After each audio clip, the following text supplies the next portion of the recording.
Want to do a short follow up to the message coming out of Chicago from the leadership team of American. First and foremost, let's talk about the statements made about best contract in the industry. Then it went to industry leading contract. Then it went to best pay in the industry. And then somewhere along the way, there was a version or an iteration that was we can't choose the best between the U.S. Air contract or the American contract that are currently in place. Um, Here's the deal with that. It's pretty simple. Those two contracts both are born out of bankruptcy. American TW's contract being the last bankruptcy contract from a legacy carrier, and then the Airways agreement coming out of a more of a smaller network carrier.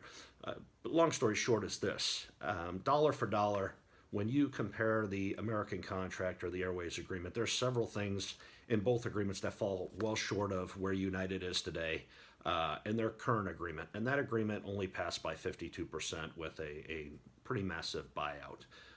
So it's important for everybody to keep that in mind when the leadership starts talking about how costly an agreement is. Forward looking, the agreement that is being negotiated will be as costly as what both sides can agree to. But what cannot happen, and what we're not, at least in my part of this, I'm not willing to look at is something that's concessionary when compared to our competition. And that is, I'm going to go back to Doug Parker's original statement, which is he committed to us the best contract in the industry. In fact, he committed to the unions a lot of the best of things. And at this point, the best contract in the industry, contract wise, or at least pieces of it, stem out of United. Other pieces of it stem out of Delta, but when you put the two contracts together, U.S. Airways and Americans, if we took the best of the best and cherry picked as the term they used, the best of both agreements, we would fall far short of what Delta is getting today, not only in pay but in benefits and work rules. And they're a non-union company. We'd also fall way, way, way short of where United's at. And that simply isn't something that we're going to bring back to the membership. At least I'm not interested in bringing back to the membership for a vote. So that piece of it's important for everybody to understand. I also want to speak on the subject of mediation. At this point, that's an absurd conversation to even entertain, that we should be entering a conversation about mediation. Mediation comes into play when you've reached a point where both sides have said they can't reach an agreement. If Americans' position at this point is they can't reach an agreement with what's currently been passed, which is not even remotely close to industry leading, let alone we haven't even gotten into the bargaining subjects that matter most to our membership. So let's put that in perspective. Pay is one component.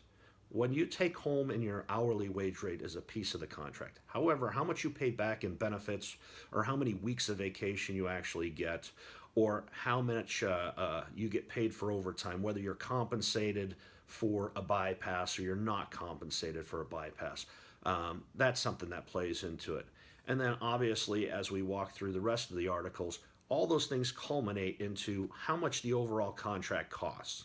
And that isn't simply by member, that's in totality. So this idea of entering into mediation at this point is way premature.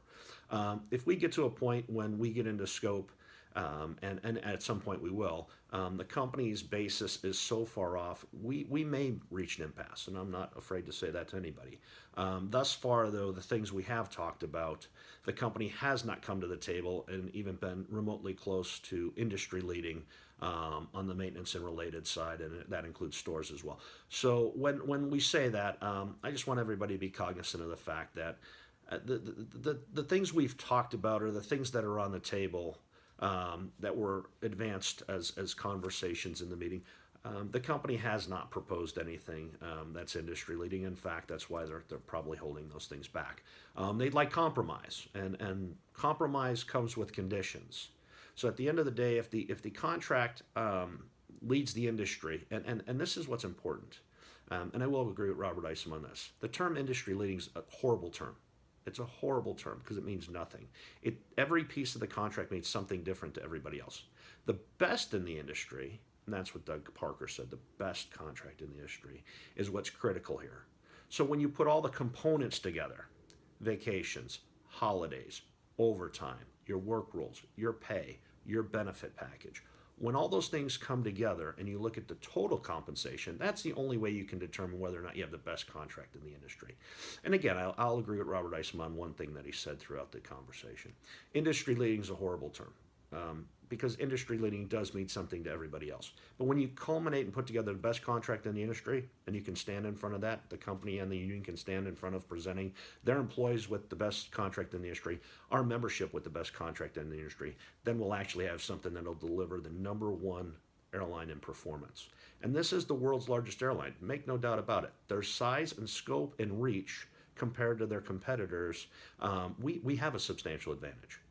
And so when they say that the wage adjustment was simply that, a wage adjustment was a wage increase, no, they needed cross-utilization. And they're very clear in their video on how they needed cross-utilization. But the pieces of the network weren't in place yet for that to move forward, and they're doing it at a pace that I agree with is the right way to go. They're moving forward with their cross-utilization in a very a manner that's very calculated and risk orientated to make sure that they don't fall apart doing it. So for that, I will say this: the wage increase, which was well deserved for the membership out there, and we still have some folks that we need to get corrected. The flex folks in particular that were spoken about in the video. This is a simple process. They want a cost neutral or cost negative contract at the end of the day compared to their competition. And the bottom line is we're not looking for concessions. We're not looking for cost neutral. It's time that this company pays its employees and pays our membership what they deserve compared to the competition. And when the due diligence is done and the numbers are run, those numbers will show that what they're currently passing, and again, these are all dated documents, what they're currently passing is not industry leading, and in fact, it's a slap in the face to you as the membership, at least of Local 591. I'll let the other folks speak to their membership, but these videos are for the membership of Local 591 who you've elected me to represent you. So at the bargaining table, I'm excited this week that we're going to have the leadership there, and it's my hope that the company comes to the table with a dramatic shift in how they want to approach the negotiations, and they do want to get this agreement across, quote unquote, the finish line, as they like to call it.